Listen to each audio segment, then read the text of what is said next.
Just Vox. The chips are falling into place now, and we are circling the end of this wild and alluring season. With the deck stacked against Tommy from enemies he can see and enemies he's not even aware of, you can't even begin to predict how things will end up. But if that closing frame of Power Book IV for Season 2 Episode 8 was any indication, he's never felt more alive. Gennard outside, Power Book IV for Season 2 Episode 8. This was a very messy installment from start to finish. And there's no easy place to jump in, but it's probably best to start at the top with Vic doing his damnedest to cover his tracks. Vic has been flying by the seat of his pants since he became a snitch, and he stepped in it when he killed Vargas.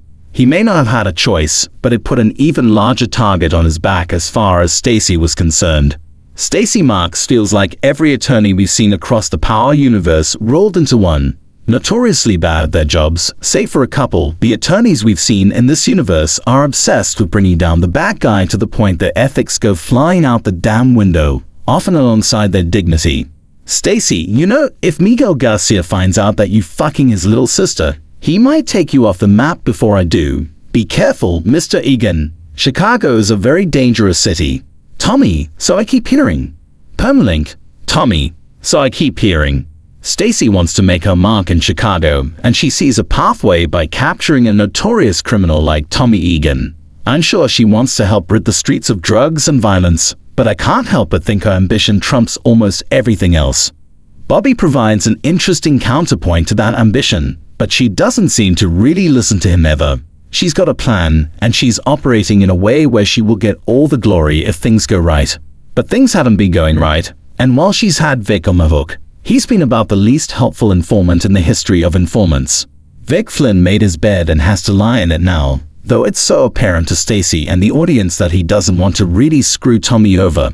But he was always going to have to, and killing Vargas just sped up the timeline. Vic was a bare minimum informant, giving the FEDs just enough information to build their case, but he was by no means giving them anything they could use as a finishing move. Catching Vic in a lie meant that Stacy could exert all her power and get Vic to implicate Tommy, whether his words were true or not. Now, Stacy will operate moving forward like she's going to drop some bombshell on Tommy, but she doesn't know that Tommy's now been tipped off to the rat, and there's no way in hell he doesn't immediately finger Vic as the traitor. Tommy's suspicious by nature, but who else could it be but Vic? Vic did an excellent job of pushing the blame onto Gennard and Claudia, and Tommy's just as suspicious of them, but he wasn't with them twice when Vargas was sniffing around. In the aftermath of the murder, Tommy was seeing what was right in front of him, but with new knowledge and some time to think things through, Gennard going to the FEDs would make about as much sense as him going himself. Gennard may be a loyalty of things, and we know he's actively trying to undermine Tommy in another way, but he's not the one to go to the authorities, even if it would mean getting rid of Tommy for good. It was unbelievable hearing Tommy basically tell Gennard he was lucky Tommy let him back into CBI, like Tommy didn't come into town 17 seconds ago, and Gennard hadn't spent his adult life helping establish CBI as one of the biggest crews in the city. Tommy Egan will always have all the audacity. It's so interesting watching Tommy do this dance with all these people he knows don't care about him and he knows he can't trust. But as long as they're useful to him and helping him get to where he needs to be, he's keeping them around. But even knowing he can't trust them, does he realize how many people are actively after him?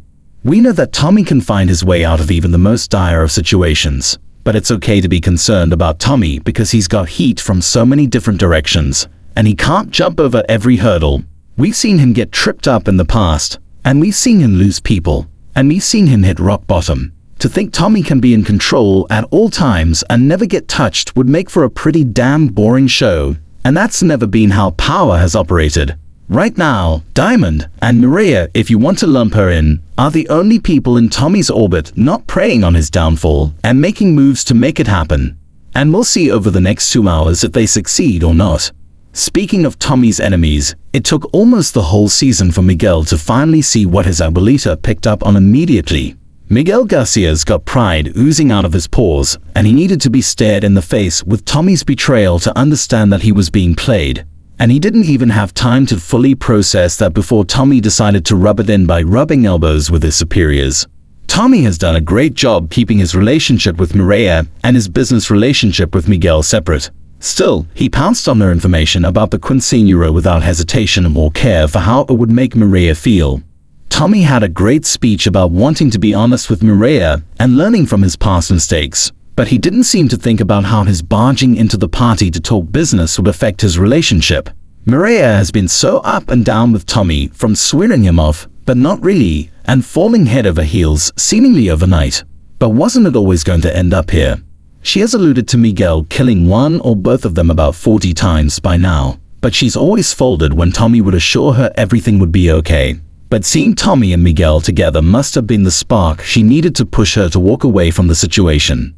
Did she really think Tommy would be above killing Miguel? While I understood her anger toward Tommy, I didn't quite understand her shock. Was Tommy supposed to let the man kill him if it came down to it? Their whole spat just reinforced how little they know about each other, especially on Tommy's part, with this kind of fantasy he's built up in his head.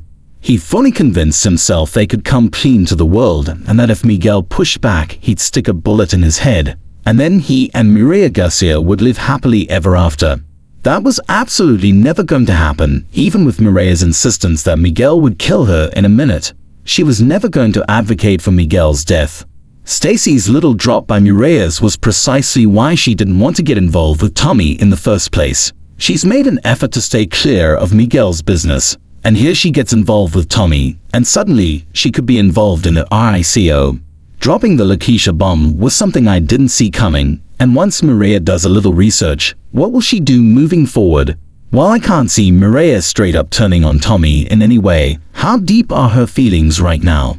Deep enough to allow herself to go all in with a guy who has multiple deceased girlfriends and isn't remotely interested in leaving the life. Someone else never leaving the life. Diamond Samson.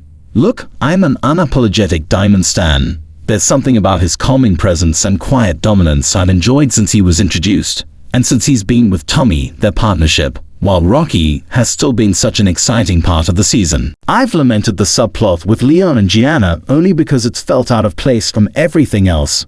But during Power Book IV for Season 2 Episode 7, it became clear that maybe this was all being set up to end in tragedy.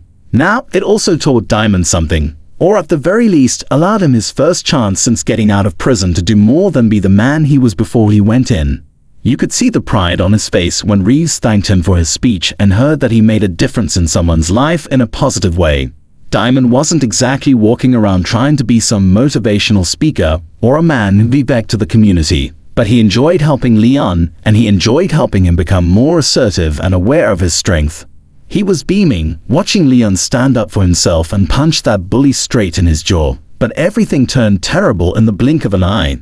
Leon was a great kid, full of so much promise, and his life was taken by a coward who was embarrassed that he got showed up. Diamond was naturally filled with tremendous guilt, but he didn't pull that trigger.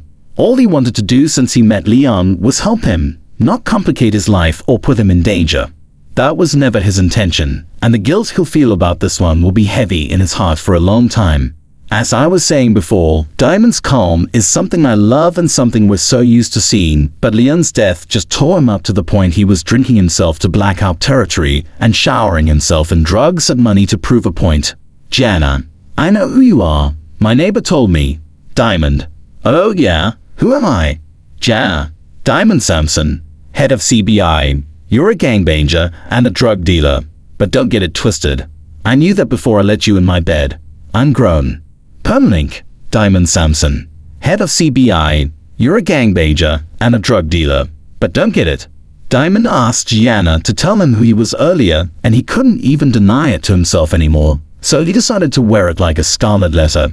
Tommy was right on time and a little too late to help Diamond, and when Reeves showed up at the barber shop, I was convinced Tommy would get the drop on him. What's another dead member of law enforcement at this point?